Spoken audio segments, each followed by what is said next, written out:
Happy New Year, everyone in our extended community here at the Shala. Last week we were not able to tape, and so I'm trying to bring our conferences from last week and this week together for everyone out there. And last week we were preparing for the new year, and I always like to encourage my students to use this time of the year to set some intention, and just talked a little bit about how powerful this last year was for a lot of us, and how we want to spend time looking back and holding a space for our past year in order to really move forward with our new year. And so last week, part of what we did is we did a really beautiful meditation. I wish I had time I could do with the YouTube extended community out there, but if you guys would like to join us and just do this meditation on your own, we did a special meditation on the Dickinson's The Christmas Carol, and we did a silent meditation where you are going to allow three divine beings or ghosts or angels or shamans to come and visit you. And the first one is going to be from the past, and it can be a character from a movie, it can be someone that you knew that passed away, it can be a dog. And the thing is, we always kind of quiet ourselves, so we don't really know who's going to show up until we get into that very silent place and see who shows up and really has a message for you for the new year, but from your past. And then we say thank you to that messenger, and then allow for a second messenger to come, and that messenger, of course, is from your present. And again, it can be an animal, it can be a person in your present life, it can be, again, some character that you've never heard of before that just shows up for you. But again, the gift is that they have some message for you moving forward in 2018. We thank that messenger and the message, and then we open ourselves to the third ghost, deity, shaman that shows up, and that one is from your future.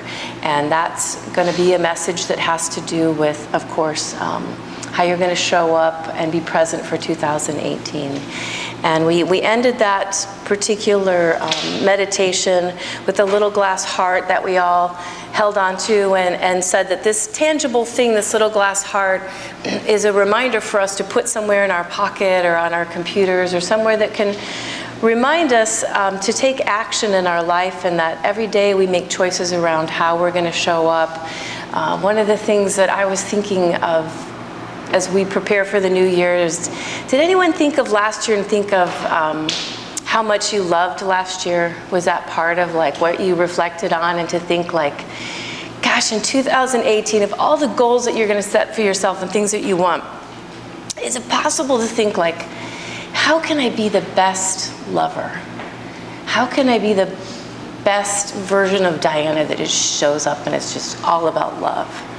You know, I mean, like, what a great goal for us, right? If nothing else, all the other little things, I'm going to lose weight, I'm going to take better care of myself, all this stuff, but to think, I just want to do a better job at that one thing. So, from last week, this kind of goes with whatever you want to use as your little glass heart. Maybe you go buy yourself a glass heart, or use a mala for this, or go to the beach this week and get a little stone, something like a touchstone to remind you, and move it around a little bit to be your reminder. The great Sufi poet Hafiz said, when all your desires are distilled, you will cast just 2 votes, to love more and to be happy. So this reminder, this tangible thing at the end of your meditation will continue to remind you to say a kind word, to give a kiss, to share a big hug, to send notes of appreciation, send text of gratitude, compliment others, and whenever possible, hold hands. And as much as possible, practice forgiving. Today, choose love. And then this week, we actually had a beautiful puja here at the Shala, which I want to invite the folks that are in our extended family to participate in. But for all of you here with me today, we're going to do the puja at the end of our practice. And just so everyone is familiar with what we'll do at the end of the practice, our tradition here is to begin our New Year's ceremony with gratitude. Always, how could we possibly think of saying goodbye to a year without being grateful for it? So Usually we use a flower. I don't think we have any flowers today, so we'll use something else, but we usually use a flower to hold that in our hand and just spend some time in quiet meditation or journaling and just allow yourself to go through all the things that happened in your life this year. Maybe some challenges, but you're grateful that you're here today. You're grateful for the strengths or gifts from that challenge. But all the people and experiences and things that we can be grateful for last year. And then from that place, we traditionally light a candle, and the candle represents sankalpa in Sanskrit. So in English, that means intention. And this year, it's a little different. What I did is I read the traditional Sioux prayer, the Native American prayer, "Let me walk in beauty." And as a way to encourage you guys to set intentions for yourself, that maybe there's a little different way of looking at what you're going to do this year rather than our usual, what do we say, resolutions, you know, is to look at the 4 directions that we face when we say this prayer, the north, south, east, and west, and to make intentions around those things. So for the north, we were going to set intentions around being more present, to be more loving in our life.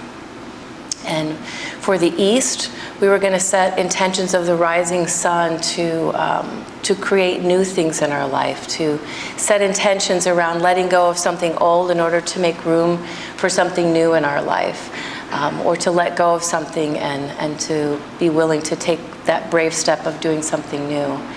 And then for the south, I talked about the warm winds of the south really being, you guys will laugh at this one, part of our parasympathetic nervous system, which we studied this year, is for us to really set intention this year around how are you taking care of yourself to be in that peaceful place, to be in that Zen place. So it's so important that we live this life, our sympathetic nervous system, fight or flight, that I'm going to go out there and I'm going to run and I'm going to do things, and I'm going to take challenges, I'm going to fall in love, and I'm going to break my heart.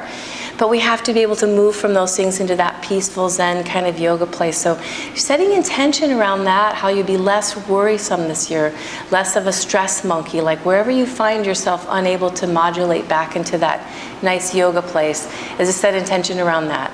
And then lastly, we end this poem with the west, the sun moving down, and just this is such a beautiful poem. It talks about the colors of the setting sun, and just for all of us being present, knowing that our life is very precious, our days here are very precious. We won't be here forever. The people we love the most won't be here forever. And how can I look forward into 2018 and hold that place that says, how can I live intentionally every day, knowing that every day is a gift?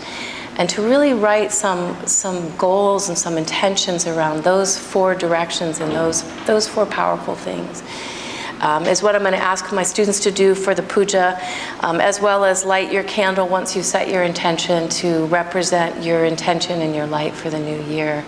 We also practice puja threads here, so the thread is just made of cotton, although I have to say this year I have puja thread from Bali that Jeannie brought back, and also from Chamundi Hill in Mysore, India, for you guys to have as your threads this year, as opposed to Michael's. But those of you out there as well can just choose your own mala beads or prayer thread to set your intention, as well as something to remind you of that. So I'll end with our Annie Dillard quote, and all of you will receive cards this today after class for your, again, intention. And I love this little card. It's so simple to kind of move this around too, to help remind you for the new year. Annie Dillard's quote is, "How we spend our days is, of course, how we spend our lives." It was one of my favorites. And on the back of the card it says, "How will you spend today?" And just always for us, in the little moments of our day when we're working and driving and all the little things that we do, to be a reminder of how we're showing up. Namaste.